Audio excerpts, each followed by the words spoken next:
नमस्कार। आज हम ऐसे लोगों की बात करने जा रहे हैं जो किसी भी वेल स्ट्रक्चर्ड कंपनी में ज़्यादा अच्छा परफॉर्म कर सकते हैं। यानी स्टार्टअप अगर इनको दे दिया जाए तो स्टार्टअप तो नहीं कह पाएंगे, पर कोई कंपनी बहुत समय से चलती आ रही है और उसके स्ट्रक्चर्स और सिस्टम वेल सेट है, तो उस कंपनी में ये ज़्यादा अच्छा परफॉर्म कर पाते हैं और इनका नाम बनता है। प्रमोशन तो चाहे कहे तो एकदम से नहीं कहेगा कि वेल स्ट्रक्चर्ड कंपनी में इमीडिएटली हो जाए, समय के साथ प्रमोशन होती है। But they are fine with that, है कि समय के साथ मेहनत करके जिस चीज़ का प्रमोशन मिल पाए वही इनको सूट करता है। ये लोगों को झटके से प्रमोशन मिले तो इनको पसंद नहीं आता, इनको लगता है पहले मेहनत करो और तब जाके प्रमोशन मिले, तब बात बनती है। इसलिए जो सेल्स वाले लोग हैं या बातूनी लोग हैं, उनसे इनकी इतनी बनती नहीं है, इनको लगता है वो लोग काम नहीं करते हैं और तब भी उनको प्रमोशन मिल जाती है, तब भी वो काफ़ी चाहे जाते हैं। तो ये वाली कॉम्बिनेशन जो है उनको वो बात पसंद नहीं आती है। इसके अलावा एक समय के रहे हुए राजा महाराजा रह चुके हैं ये लोग, तो इसलिए अक्सर ये कॉम्बिनेशन चार्ट पे आए तो ऐसा कहा जा सकता है कि एक ज़माने में ये या एक जन्म में ये लोग राजा महाराजा रह चुके हैं और उस तरीके से भी इनको एक इम्पोर्टेंट दर्जा दिया जाता है। तो आज हम बात करने जा रहे हैं सूर्य और शनि के युति पे।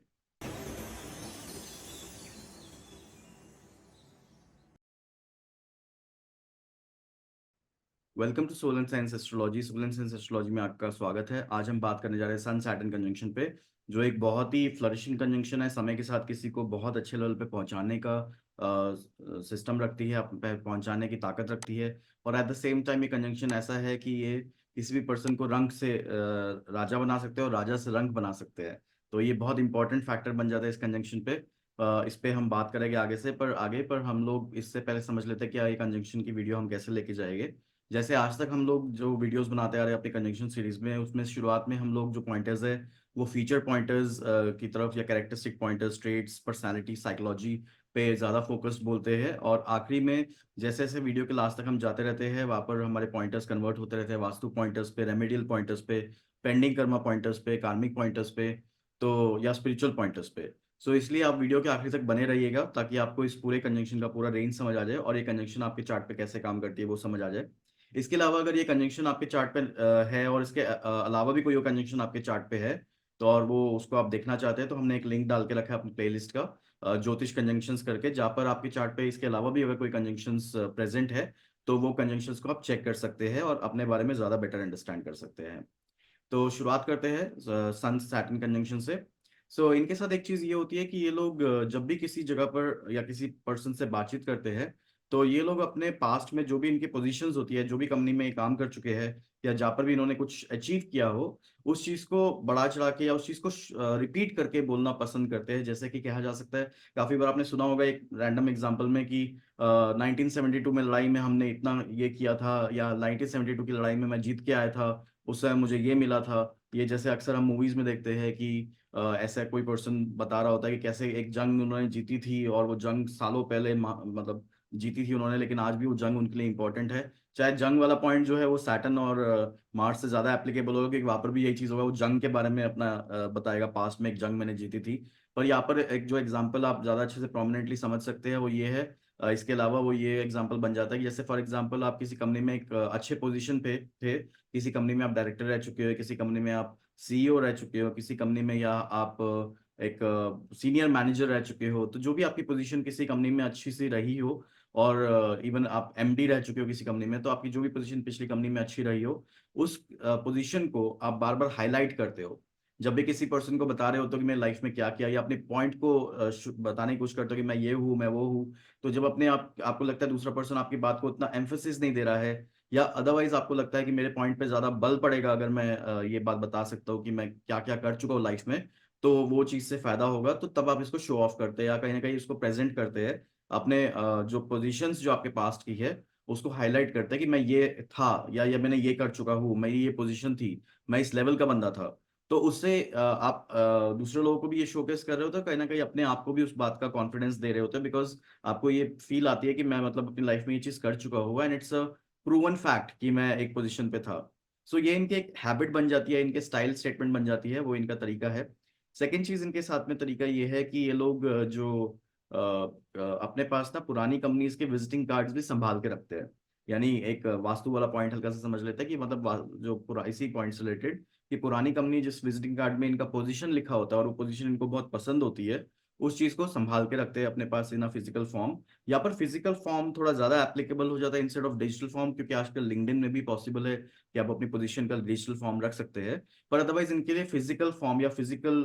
टाइप में भी वो चीज रखने में इनको सूटेबल रहता है, इनको अच्छा लगता है। जैसे फॉर एग्जांपल अगर आई कार्ड भी इनको पुरानी कंपनी का मिला है और वो आई कार्ड वापस रिटर्न करने से अवॉइड कर रहे हैं, फीस भी देनी पड़े, उसकी चार्जेस देने पड़े कि आई कार्ड जो है आप लॉस्ट कर चुके हैं लेकिन आई कार्ड आप अपने पास रख सकते हैं, तो ये एट टाइम्स जो आई कार्ड्स है उसको भी पकड़ा देंगे और अपना पुराना आई कार्ड संभाल के रखेंगे जो कंपनी रिलेटेड रहेगा, जिसपे इनकी पोजीशन लिखी होगी। वो इनके लिए एक वैल्यूबल एसेट बन जाता है। नेक्स्ट चीज इनके साथ ये आती है कि ये लोग ना अपने ऊपर कुछ ज्यादा ही टफ बिहेवियर करते हैं, यानी अपने आप में बहुत ज्यादा टफ रहते हैं, रफ एंड टफ रहते हैं अपने बारे में। यानी अपने आप को टफ ट्रीटमेंट करते हैं, अपने आप को रफ ट्रीटमेंट करते हैं, अपने आप पे ज्यादा ही क्रिटिकल रहते हैं। तो उसमें ये जब भी कोई पर्टिकुलर सिचुएशन बनती है जहाँ पर कोई दूसरा पर्सन इनको कोई बात बोल देता है कि आप ऐसे हो वैसे हो, या मजाक भी कर देता है इनके इनके साथ, तो ये लोग उस चीज को अच्छे से ले नहीं पाते, बिकॉज मजाक इनसे लेना थोड़ा आसान नहीं रहता है। अपने आप पे बहुत हल्का सीरियस पर्सनैलिटीज को कंसीडर किया जाता है, और एट द सेम टाइम अपने आप को टफ, अपने आप पे ओवर टफ रहते हैं, अपने आप पे ओवर रफ रहते हैं। तो इससे पहले दूसरा बंदा आपको कुछ उल्टा सीधा बोले, आप खुद अपने आप को इतना ज्यादा जज कर लेते हो, या इतना ज्यादा आप अपने आप को क्रिटिकली एनालाइज कर लेते हो कि that you are a person who has not achieved so many things in life. तो जैसे ही कोई पर्सन आपको हल्का सा भी ट्रीट करता है इन अ लोअर सेंस, या थोड़ा अच्छे स्टाइल से, अच्छे स्टैंडर्ड से आपको ट्रीट नहीं करता है, तो आपको वो एकदम से हिट करता है। तो आपकी ईगो, जो इनकी जो लोग ईगो होती है, वो काफी ज्यादा फ्रेजाइल होती है, काफी ब्रिटल होती है, काफी जल्दी उसको हर्ट पहुंच जाता है। टची तो वर्ड नहीं बोलूंगा मैं, पर फिर भी इनको काफी जल्दी कोई चीज फील हो जाती है जब कोई पर्सन इनके बारे में कुछ नेगेटिव बोल देता है, या इनके सामने मजाक भी करता है और वो मजाक इनसे रिलेटेड होता है, तो वो उसको सीरियसली लेते हैं। बिकॉज उसको सीरियसली लेते हैं तो उसको वो अपनी ईगो पे ले लेते हैं और उससे हर्ट हो जाते हैं, और वो वहां पर रिएक्ट कर देते हैं इंस्टेड ऑफ रिस्पॉन्स। तो वो ज्यादा अच्छे से उसको मैनेज नहीं कर पाते, बिकॉज खुद ही अपने आप पे इतना ज्यादा रफ एंड टफ होते हैं कि दूसरा बंदा रफ एंड टफ को मौका नहीं देते। इससे पहले दूसरा बंदा रफ एंड टफ करे, ये अपने आप को ऑलरेडी इतना ज्यादा सुधार चुके होते हैं, मतलब इतना ज्यादा वर्क ऑन कर चुके होते हैं अपने ऊपर। तो इसका मतलब ये भी बनता है कि दूसरा पर्सन अगर कोई पॉइंट इनके ऊपर रेस कर रहा है, तो ये लोग जो है सैटर्न सन कंजंक्शन वाले, इनको ये लगता है कि मैं अपने आप पे इतना ज्यादा काम कर चुका हूँ, इतना ज्यादा रफ एंड टफ लाइफ अपना निकाल चुका हूँ, तब भी लोग मुझे कुछ पॉइंटर कर रहे हैं, तब भी लोग मुझे कुछ नेगेटिव बोल रहे हैं, तब भी लोग मुझे अच्छे से ट्रीट नहीं कर रहे। तो वो जो इनको अच्छे से जो ट्रीटमेंट नहीं मिलती है ना, जो इनको लगता है कि कहीं ना कहीं मुझे जो ट्रीटमेंट है वो प्रॉपर नहीं मिल रही है, या मुझे ट्रीटमेंट में लोग रिस्पेक्ट नहीं कर रहे मेरी, तो वो इनको बहुत ज्यादा बुरी लग जाती है, वो इनको सही नहीं लगता है। तो वो चीज इनके साथ है। और इसी से एक चीज इनके साथ ये हो जाती है, रीजन इनके जो बैक एंड में जो रीजन है जिस वजह से इनके लाइफ में ऐसी सिचुएशंस बनती है या ऐसा फील आता है, वो ये है कि काफी बार ना ये लोग अपने फादर के स्टैंडर्ड्स या अपने फादर के एक्सपेक्टेशंस को पूरा करने लग जाते हैं। ये एक इसका अलग से पॉइंट बन जाता है सन सैटर्न कंजंक्शन का, कि अपने फादर को कहीं ना कहीं प्रूव करना चाहते हैं that I have done something in my life, I am a man, I am an adult, I have proven to B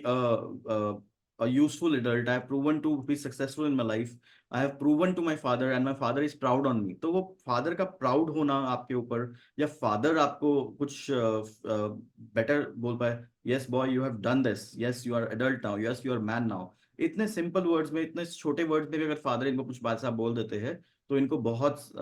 सही लगता है। पर अदरवाइज जो है वो फादर को कोई ना कोई तरीके से ये प्रूव करने की कोशिश करते हैं कि that I will show you that I will do something in my life, I will show you that I will do better in life, in the life. आपके एक्सपेक्टेशन और स्टैंडर्ड के बलबूते पे मैं कुछ बन के दिखाऊंगा। आपको लगता है ना कि मैं नहीं कर पाऊंगा, लेकिन मैं करके दिखा पाऊंगा। तो पापा को प्रूव करने का इनके अंदर एक सिनेरियो बन जाता है, और उसी से रिलेटेड एक पर्टिकुलर हैबिट भी इनकी रहती है कि जब तक ये लोग अपने आप को कुछ प्रूव नहीं कर लेते ना, या जब तक अपने किसी चीज को अचीव नहीं कर लेते हैं, तब तक ये अपने आप को रिवॉर्ड भी नहीं करते हैं। जैसे अगर इनको फादर से कुछ अप्रिसिएशन चाहिए, या फादर से कुछ एक्नॉलेजमेंट चाहिए है, उनके पास तब तक नहीं जाएंगे, तब तक उनको नहीं बोलेंगे मुझे एक्नॉलेज करो, प्रूव करो, या अच्छे से मेरे से ट्रीटमेंट करो, जब तक कुछ बन नहीं जाएंगे। जब बन जाएंगे तभी जाएंगे, यानी उन्होंने वेट किया, अच्छे से काम किया, कुछ बने, उसके बाद आप रिवॉर्ड के लिए सामने गए, यानी फादर से रिवॉर्ड के लिए सामने गए, दैट या now you should treat me properly, you should see me as a person who has become something and even better than you, मतलब जो भी तरीके से इनको लगता हो डिपेंडिंग ऑन अदर एस्पेक्ट्स, तो वो सिचुएशन बन जाएगा। पर कहीं ना कहीं बात वही आ जाती है कि फादर से बेटर बनने का, या फादर के एक्सपेक्टेशंस और स्टैंडर्ड को से पहुंचने का इनका सिनेरियो बनता है, ये लोग लुक फॉरवर्ड करते हैं कि ऐसा कर पाए। साथ ही साथ इनके साथ ये रहता है कि अगर फादर को हम साइडलाइन करें, फादर अगर इनकी नॉर्मल लाइफ में बात करें, तो ये लोग पहले मेहनत करते हैं, मेहनत से जो चीज करनी है अचीव करते हैं, और उसके बाद अपने आप को रिवॉर्ड करते हैं। यानी सेल्फ रिवॉर्ड भी अगर कर रहे हैं तो रैंडमली कुछ जाके खरीद नहीं लगे, ये रैंडमली कुछ अपने आप को प्लीज करने के लिए कुछ रैंडम परचेजेस नहीं करेंगे। ये लोग बहुत फिक्सेटेड परचेज करते हैं, बहुत सोच समझ के परचेज करते हैं। और जब परचेज करते हैं तो वो अपने आप को तभी परचेज करते हैं जब इनको लगता है कि मैं कुछ अचीव कर चुका हूँ, एक माइलस्टोन अचीव कर चुका हूँ और अब मैं अपने आप को रिवॉर्ड कर सकता हूँ, तो तब मैं कुछ ऐसा परचेज करूँ जो मैं बहुत समय से वेट कर रहा था किसी चीज के लिए, which was link to this particular thing. For example यहाँ पर क्या आ जाएगा कि जैसे इनकी लाइफ में कोई प्रमोशन की ये लोग वेट कर रहे हैं, उसके लिए बहुत मेहनत कर रहे हैं उस प्रमोशन के लिए, और प्रमोशन इनके लिए बहुत समय से पेंडिंग है। तो जब बहुत मेहनत करने के बाद जब ये प्रमोशन इनको मिलती है, तब ये लोग सोचते हैं कि जब मेरी प्रमोशन आएगी ना, तब मैं गाड़ी लूंगा। जब मेरी प्रमोशन आएगा ना, तब मैं ये पर्टिकुलर लाइफ में अपना आगे बढ़ूंगा। जब मेरा प्रमोशन आएगा ना, तब मैं घर लूंगा। तो गाड़ी घर वाला चीज जैसे एक नॉर्मली लोग टैग कर देते हैं प्रमोशन के साथ, ये कॉम्बिनेशन चार्ट पे प्रोमिनेंट हो तो ये चीज होने के प्रोबेबिलिटी और ज्यादा बढ़ जाती है। ये लोग गाड़ी या इस टाइप का कोई भी आइटम, कोई भी लग्जरियस आइटम या फ्रिज या जो भी चीज इनको लगती है कि इनको लेनी है, तो उसको तभी लेते हैं या तभी उसको टाइमलाइन करते हैं कि जब इन्होंने अपने लाइफ में उतना मेहनत कर लिया है और उससे रिलेटेड प्रमोशन या उससे रिलेटेड माइलस्टोन, उससे रिलेटेड अचीवमेंट रिसीव कर ली है, तब जाके अपने आप को ये रिवॉर्ड करते हैं, अदरवाइज ये नहीं करते हैं। अगली चीज जो आती है शनि सूर्य युति के साथ, वो ये है कि ये लोग ना कहीं बहुत अच्छे होते हैं झूठ बोलने में। यानी इनको बहुत कॉन्फिडेंस होता है, जो जब झूठ बोलना होता है और तो कॉन्फिडेंटली झूठ बोलते हैं और दूसरा बंदा मान भी जाता है, इतना कॉन्फिडेंटली झूठ बोलते हैं। तो झूठ बोलने की सिचुएशन यहाँ पर बन जाती है टाइम्स, बिकॉज क्या है कि काफी बार ना इनको अपनी लाइफ में पहले इनिशियल स्टेजेस में बाउंड्री इतनी इतनी इनकी सेट नहीं होती कि मुझे क्या चीज को यस बोलना है ना बोलना है। तो तब कुछ रीजंस अलग होते हैं झूठ बोलने के। और जब बाउंड्री सेट भी हो जाती है तो तब भी डायरेक्टली मना काम को करना इनको लगता है कि कैसे डायरेक्टली मना किया जाए। तो तब भी ये लोग क्योंकि इनकी ना एक अथॉरिटी आनी शुरू हो जाती है, तब जाके ये लोग डायरेक्ट बोल पाते हैं कि मुझे ये काम नहीं करना है या ये काम मैं नहीं करूंगा, मतलब नो इनिशियली नहीं है। पर अदरवाइज पॉइंट यहाँ पर आ जाता है कि अथॉरिटी जब तक नहीं आती है तब तक इनके अंदर झूठ बोलने वाला थोड़ा सिचुएशन रहता है। और बहुत कॉन्फिडेंटली झूठ बोलते हैं, बिकॉज अपनी बाउंड्रीज को डिस्क्लोज करना या बाउंड्री को बहुत क्लियरली डिफाइन करना इनके लिए इनिशियल प्रॉब्लम, इनिशियल लाइफ में वो प्रॉब्लम हल्की सी रहती है। तो इसलिए झूठ बोल के ही काम चलाना पड़ता है। और उसमें ये लोग पूरे बिंदास तरीके से बोलते हैं, पूरे अच्छे तरीके से बोलते हैं, दूसरे पर से उनको पता भी नहीं चलता कि ये झूठ बोल रहे हैं। साथ ही साथ जैसे एक तरफ कॉन्फिडेंस है झूठ बोलने का, उसी तरफ से दूसरी तरफ एक अजीब सी चीज इनके साथ हो जाती है जो मैंने लिटरली इनकी लाइफ में देखी है। जो सूर्य शनि वाले युति वाले लोग होते हैं उनकी लाइफ में लिटरली ये चीज देखी है कि ये लोग ना किसी वजह से इंटेंशनली डर फैलाने का सिचुएशन क्रिएट कर देते हैं। डरते भी है और डर फैलाने का सिचुएशन भी क्रिएट करते हैं। केतु आ जाए तो थोड़ा और ये प्रोमिनेंसी बढ़ जाती है। पर एक तरीके से ये हो जाता है कि जैसे कि फॉर एग्जांपल अगर ये हो गया तो अगर दुनिया खत्म हो गई तो इवन जो सेंसेशनल हेडलाइंस होती है उस जगह पर इनका बहुत ज्यादा ध्यान जाता है कि अगर ये हो गया तो ऐसा हो गया तो वैसा हो गया, सुनिए जी ऐसा हो जाएगा, इस बंदे ने ये कर दिया। तो मतलब जिस तरीके से भी ये लोग डरा सके लोगों को उस तरीके से डराते हैं। और इंटेंशनली एट टाइम्स डराते हैं, एक तरीके से कह सकते हैं कि दूसरे लोगों का जो डर है या कॉन्फिडेंस है वो चेक कर रहे होते हैं। इनका एक कार्मिक टेस्ट होता है एक तरीके से कि अगर मैं किसी पर्सन को डरा रहा हूँ उसके पर्टिकुलर फील्ड में और उस पर्सन का वो पर्सन डर नहीं रहा है, तो इसका मतलब उस पर्सन को अपना काम अच्छे से आता है, उसको वो काम में कॉन्फिडेंस है। लेकिन अगर मेरे डराने से दूसरा पर्सन डर जाता है, इसका मतलब ये है कि उसको अपने काम में इतना कॉन्फिडेंस नहीं है और वो हो सकता है अच्छे से काम डिलीवर ना कर पाए, बिकॉज वो अपने मेरी बात सुन के जो सिचुएशन मैंने क्रिएट किया उससे डर गया। तो एक तरफ से तो कॉन्फिडेंस हो जाता है इनका झूठ बोलने में, दूसरी तरफ से वही चीज कभी कभी एक टूल की तरह यूज कर लेते हैं कि दूसरे को डरा देते हैं ऐसी सिचुएशन से जो मतलब एग्जिस्ट नहीं करती है। और काफी बार इंटेंशनली अपने आप को भी डरा रहे होते हैं, बिकॉज इनको डर काफी अलग अलग टाइप के फोबियाज रहते हैं, डर रहते हैं एक तरीके से। फोबियाज सही वर्ड नहीं है लेकिन डर ये रहते हैं। और दूसरे को भी डर आते हैं, अपने आप को भी डराते हैं, क्योंकि इनको कहीं ना कहीं लगता है कि अगर ऐसा हो गया तो, अगर वैसा हो गया तो, अगर ऐसे हो गया तो, मतलब वो जो सिचुएशंस जो बन सकती है, जो एक नेगेटिव पेसिमिस्ट सिचुएशन बन सकती है बिकॉज ऑफ सम सिनेरियो। तो वो विजन जो है एक तरीके का फ्यूचर का कैसा हो सकता है, फ्यूचर फ्यूचर में गलतियां क्या हो सकती है, गड़बड़ियां क्या हो सकती है, उसको ये देख पाते हैं कि अगर ये हो गया तो गड़बड़, अगर वो गड़बड़ हो गया तो क्या कर लोगे। तो उसमें इंटेंशनली वो डर क्रिएट करते हैं अपनी लाइफ में भी और अपने सिचुएशंस में भी। और दूसरों को भी जब ये अच्छे अथॉरिटेटिव बन जाते हैं, अच्छे प्रोमिनेंटली कॉम्बिनेशन अच्छा हो जाता है, स्ट्रांग हो जाता है, तब दूसरे लोगों को भी डरा पाते हैं या दूसरे लोगों के जो कॉन्फिडेंस है उसको टेस्ट कर पाते हैं कि how good are you in your work and how much fear you are able to, या किस लेवल तक अगर एक गड़बड़िया हो जाए तो आप उसको मैनेज कर सकते हो। सो उसके बेस पे अपना बिजनेस और अपना काम मैनेज करते हैं ये लोग। अगली चीज इनके साथ ये होती है जो सैटर्न सन कंजंक्शन वालों के साथ ये है कि इनको कहीं ना कहीं पुरानी गाने जो होते हैं, ओल्ड सॉन्ग्स होते हैं, ओल्ड इज गोल्ड टाइप के सॉन्ग्स होते हैं, वो पसंद आते हैं। और सिर्फ पुराने सॉन्ग्स नहीं, इवन पुरानी मूवीज जो होती है, जो क्लासिक मूवीज होती है, वो इनको कहीं ना कहीं पसंद आती है, वहाँ पर इनका खास झुकाव रहता है, एक इंक्लिनेशन रहता है। तो ये चीज़ आप इवन कमेंट सेक्शन पे लिख सकते हैं कि काफ़ी लोग कितने लोगों के पास या कितने लोगों को लगता है कि वो पुरानी मूवीज़ देखते हैं और किस टाइप की मूवीज़ देखते हैं। बिकॉज जितना आप कमेंट्स लिखते हैं उतना ही हमारी प्रिडिक्शंस को रिफाइनमेंट का मौका मिलता है और हम बेटर प्रिडिक्शंस कर पाते हैं। बट इनका झुकाव कहीं ना कहीं पुरानी मूवीज़, पुराने सॉन्ग्स पे रहता है, नए वालों में उतना नहीं रहता है। और पुराने इस टाइप के क्लासिक्स रहते हैं उस पे इनको अट्रैक्टेड रहता है। उसकी हिडन उनकी बैकग्राउंड स्टोरी समझना, उसको आराम से एनालाइज करना, आराम से देखना इनको अच्छा लगता है। मूवी थोड़ी ज़्यादा फास्ट भी हो तो इनको इतना पसंद नहीं आता, जितना मूवी में थोड़ा लंबी हो और एक तरीके से पुराने स्टाइल की हो और कुछ मीनिंगफुल ड्रामा हो, तो वो चीज़ें इसमें आ जाती है। तो ड्रामा वाला सेगमेंट हल्का सा इसमें आ ही जाता है। कुछ हद तक थिएटर भी इसके अंदर आता है, बट थिएटर पे हम लोग इस पे अभी ज़्यादा डिस्कस नहीं करेंगे। पर थिएटर भी उस कैटेगरी में हल्का सा आ जाता है। नेक्स्ट चीज़ इसके अंदर ये आती है जो सन सैटर्न कंजंक्शन के साथ, वो ये है कि जब ये लोग किसी भी जगह पर जाते हैं, कोई जगह ट्रैवल करते हैं, तो उस जगह पर ट्रैवल करते हुए कोई भी पुराना जगह मतलब पुराने ऐसे लोकेशन पे जाते हैं जहाँ पर ब्रिटिश एरा था या कॉलोनियल एरा था, या फिर कोई पुराना स्टाइल ऑफ सेंट्रल एरिया है या रेलवे स्टेशन है। तो जहाँ पर भी ऐसी जगह जाते हैं जहाँ पर कहीं ना कहीं क्लॉक टावर होता है, एक बड़ा सा घंटा होता है, घंटा घर होता है जिसको घंटा घर कहते हैं। तो एक बड़ा सा घंटा घर होता है, वो क्लॉक टावर इनके लिए एक अट्रैक्शन पॉइंट बन जाता है। और सिर्फ घंटा घर का क्लॉक टावर इनके लिए अट्रैक्शन पॉइंट नहीं बनता है, वास्तु के हिसाब से एक और चीज इनके साथ हो जाती है कि इनको अपने घर में, अपने कमरों में, हर जगह पर ऑलमोस्ट अपने रूम में कहीं ना कहीं वॉल क्लॉक रखना पसंद होता है, और वो भी छोटी मोटी वॉल क्लॉक नहीं, थोड़े बड़े साइज की। तो अगर इस प्रिडिक्शन को थोड़ा आगे लेके जाए, रिफाइन करके जाए, तो एक तरीके से जो थोड़ा एंटीक टाइप की वॉल क्लॉक होगा या थोड़ा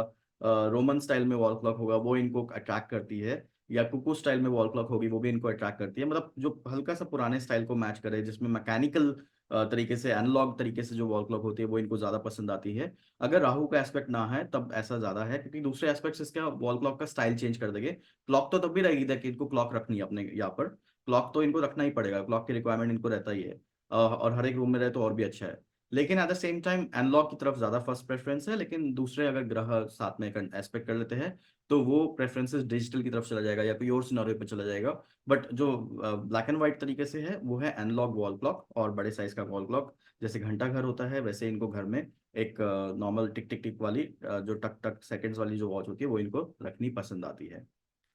अगली चीज इनके साथ ये होती है जो सन कंजंक्ट सैटर्न वाले सिचुएशन में होता है, वो ये है कि जो ये लोग हैं वो किसी जमाने में किसी जगह के किसी राज्य के, किसी डायनेस्टी के एम्परर रह चुके हैं। काफी बार ये कॉम्बिनेशन जब चार्ट में आती है तो इनका ये समझा जा सकता है कि पास्ट लाइफ में या कहीं ना कहीं एक माइंड में किसी कार्मिक टाइमलाइन में ये लोग एक तरीके से राजा रह चुके हैं या राजा के पद्धति के लेवल तक रह चुके हैं। इस लेवल तक रह चुके हैं कि ये लोग even at the same time यहाँ पर ये भी आ जाता है कि दैट देवर लाइक लैंड, वो जो लैंडलॉर्ड्स होते हैं, लैंडलॉर्ड्स एक्चुअली इस फॉर्म में भी आएगा कि वो एक तरीके से सन मार्स कॉम्बिनेशन में भी आएगा लैंडलॉर्ड्स करके। पर अदरवाइज यहाँ पर प्रॉपर्टी लॉर्ड्स आप समझ सकते हैं, एक तरीके से प्रॉपर्टी लॉर्ड्स हो गया या फिर राजा हो गया, एम्परर ऑफ डायनेस्टीज हो गया। तो एक जमाने पे ये चीज रह चुकी है और वो चीज इनके अंदर अभी भी रहती है, मतलब इस जमाने में या इस जन्म में भी कहीं ना कहीं इनके अंदर रहती है कि इनको कहीं ना कहीं लगता है कि मेरे को राजा बनना है या राजा के साथ रहना है, राजा के इक्विवेलेंट बनना है। तो कहीं ना ये कॉम्बिनेशन इसलिए जो सन सन कंजंक्ट सैटर्न वाली कॉम्बिनेशन है उसमें ये भी सिचुएशन बन जाती है कि काफी बार ये लोगों का जो प्रेफरेंस रहता है या इंटरेस्ट रहता है, इंक्लिनेशन रहता है towards the well structured organisation रहता है। और यहाँ पर वेल स्ट्रक्चर्ड ऑर्गेनाइजेशन की बात आ रही है कि जो एमएनसीज, जो कंपनीज, एमएनसीज पे यहाँ पर ज्यादा ध्यान नहीं जाएगा। जो कंपनी रहेगी वो मोस्टली जैसे टाटा बिरला उस टाइप की कंपनीज हो गई जो अपनी कंट्री के अंदर ही अच्छे खासे तरीके से सेटल्ड है और उसका एक अच्छा खासा बेस है, मशीनरीज है उसकी, और सारे एम्प्लॉयज उसके इंडियन बेस्ड है। सपोज हम इंटरनेशनल वाले की बात नहीं कर रहे, तो उस टाइप की वेल स्ट्रक्चर्ड कंपनी जो और पुराने समय से चलती आ रही है उसमें ये लोग अपने आप को ज्यादा अच्छा पोर्ट्रे कर पाते हैं, सेट कर पाते हैं, मैनेज कर पाते हैं। But at the same time इनका उसी तरीके से जो वेल स्ट्रक्चर्ड गवर्नमेंट है या वेल स्ट्रक्चर्ड एक ऑर्गेनाइजेशन, जो गवर्नमेंट भी एक ऑर्गेनाइजेशन ही है एक टाइप से, तो उसमें भी इनका खास इंक्लिनेशन रहता है। तो कहीं ना कहीं गवर्नमेंट एरियाज में भी इनका इंक्लिनेशन रहता है, बिकॉज सबसे ज्यादा वेल स्ट्रक्चर्ड कंपनी, ऑर्गेनाइजेशन या पब्लिक सेक्टर यूनिट जो है वो गवर्नमेंट की ही बनती है, तो वहां पर इनका सिचुएशन बन जाता है। तो इसमें डायरेक्टली आप गवर्नमेंट मत काउंट कीजिएगा, इसमें ये भी समझने की बात है कि इनका इंक्लिनेशन टुवर्ड्स गवर्नमेंट हो सकता है, बट अल्टीमेटली पीएसयू सेक्टर्स पे भी, पब्लिक सेक्टर यूनिट्स या पीएसयू में भी ये काउंट हो सकते हैं कि उसमें भी ये काम कर सकते हैं, और अदरवाइज टाटा बिरला वाली कंपनीज में भी काम कर सकते हैं। बट पॉइंट यहाँ पर आता है द स्ट्रक्चर्ड कंपनी, पुराना कंपनी, या फिर निफ्टी 50 कंपनीज, जो निफ्टी 50 कंपनीज है, लार्ज एंटरप्राइजेज है, वो हिलती नहीं है छोटी मोटी चीज से। तो कंपनी हिलनी नहीं चाहिए मार्केट के अप एंड डाउन से या फिर आसपास की सिचुएशन से। तो उस टाइप की कंपनीज यहाँ पर जुड़ जाती है। तो अगर आपको मैं थोड़ा एक और पॉइंट ऐड कर देता हूँ, इस बिकॉज बातचीत हुई है तो मैं बता ही देता हूँ कि जैसे अगर इनको इन्वेस्ट भी करना चाहिए तो इनको लार्ज एंटरप्राइजेस में, निफ्टी 50 कंपनीज में ही इन्वेस्ट करना चाहिए, बिकॉज वो इनके लिए ज्यादा सूटेबल रहती है, बिकॉज वो इनको हेल्प करता है कि they can with time understand the company and with time they correlate themselves with the company, and वहां पर अपने आप को इन्वेस्ट करने में ये ज्यादा सक्षम रहते हैं। बहुत फास्ट चेंजेस जिस कंपनी में रहते हैं वो कंपनी इनको सूट नहीं करती है,